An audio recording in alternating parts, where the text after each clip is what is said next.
Hey everyone, welcome back to Inside the Cage, where we bring you the latest and exciting updates of UFC.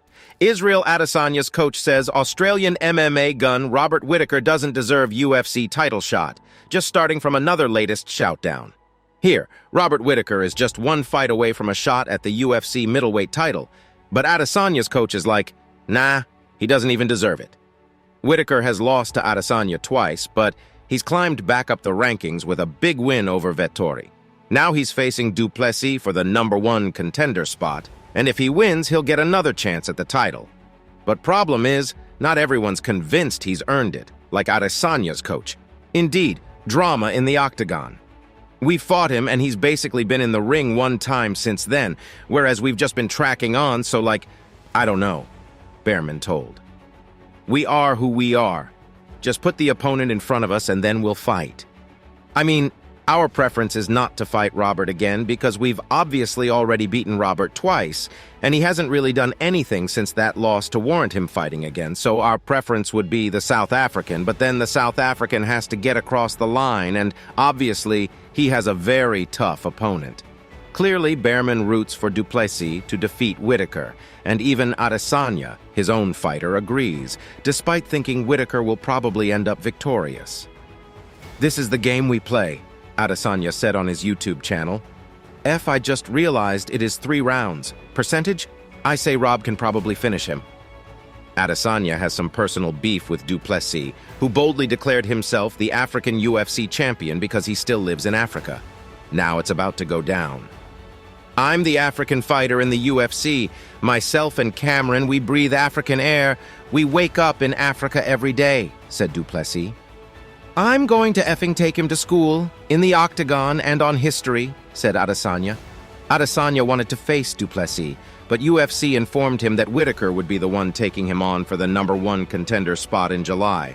But the fact that as a effing cracker to tell me who the F I am, that pissed me off, and that's why he's my next fight. I don't want to fight anyone else. This one pissed me off. Conor McGregor accepts celebrity boxing match against 58-year-old UFC legend. In the midst of all the buzz surrounding his upcoming celebrity boxing debut, former UFC heavyweight champion Mark Coleman took to Instagram to call out none other than Conor McGregor, leaving MMA fans both excited and puzzled.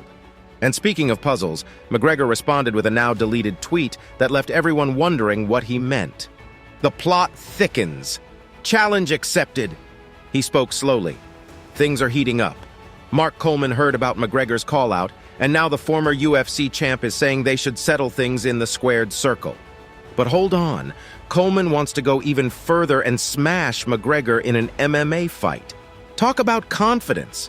We don't know who Coleman will face in his boxing debut yet, but he's already eyeing a second fight, and it's none other than the Notorious himself. Let the battle of words and fists continue. Mark Coleman made a post on his Instagram account. Conor, I'm a big fan. Thank you for calling me out. Has to be in boxing. I'd smash you in MMA, you know that. You did steal a round from Khabib, but that's at 155 pounds. Boxing, it would probably go to a decision. We'll see who wins that. But I want a red panty night, sober is cool. Conor boy die.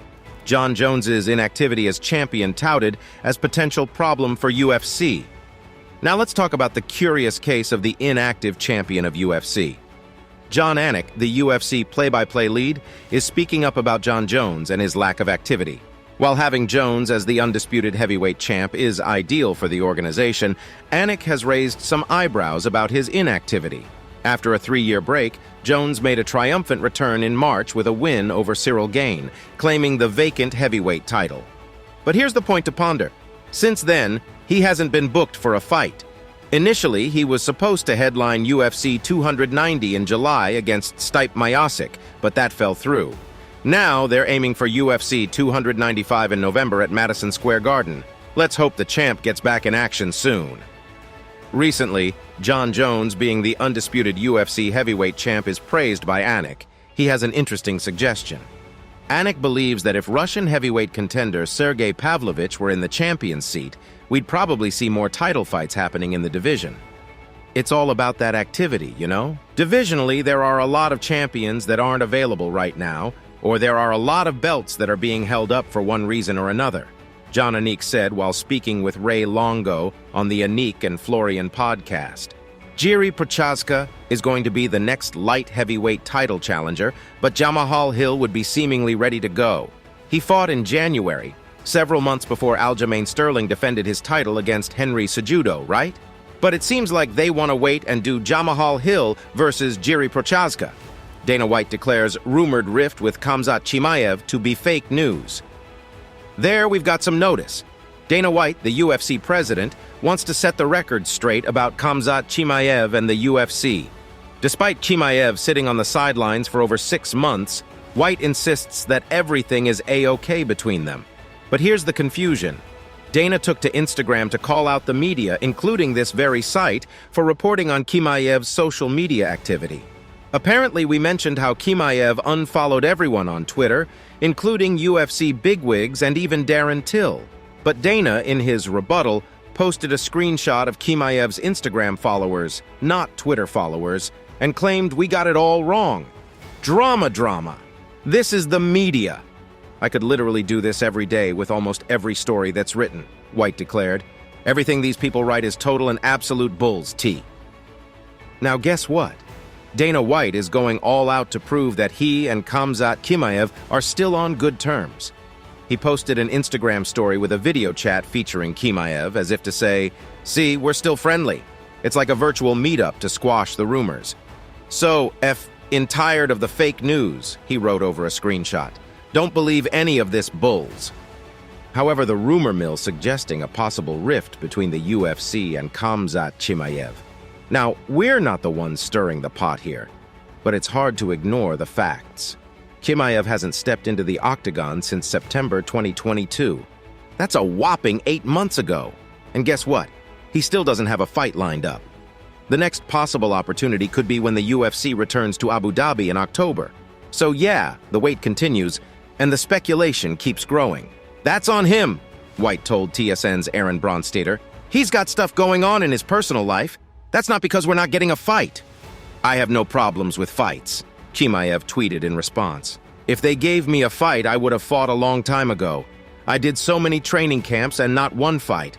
The problem is definitely not with me. Prepared in Dubai, then to Thailand. Why do I train so much if there is no fight? I don't understand. Tyson Fury warned to steer clear of UFC clash with Jon Jones. Last but not least, guess who's got some advice for the heavyweight boxing icon, Tyson Fury? It's none other than Tony Bellew, the former WBC cruiserweight champ turned analyst and commentator.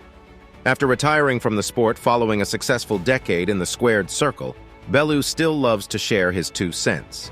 In a video clip shared by Boxing Social, he dropped a gem of advice suggesting that Fury should steer clear of 2 absolute beasts in the fighting world, Jon Jones and Francis Ngannou. Looks like Bellew wants to protect Fury from some serious challenges. Loves those free nuggets of wisdom, right? No boxer has any chance whatsoever against. The minute someone comes at you like this, dropping into position for a takedown attempt, just hold your hands up, bro, Bellew said. Just hold your hands up and say, I'm good. I don't need any of this Tyson Fury. Mate, I know you think you can wrestle. You think you're strong and heavy. If he gets hold of you, he is pulling limbs off. Limbs. I'm talking you're going to lose your ankle, your knee, your arm. You're going to lose something. He continued. Jon Jones is a freak of nature. The guy's a monster, and I don't even want to speak about Francis Ngannou because that frightens me.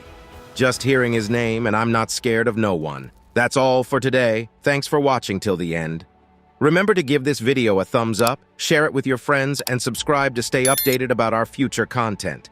Catch you in the next video.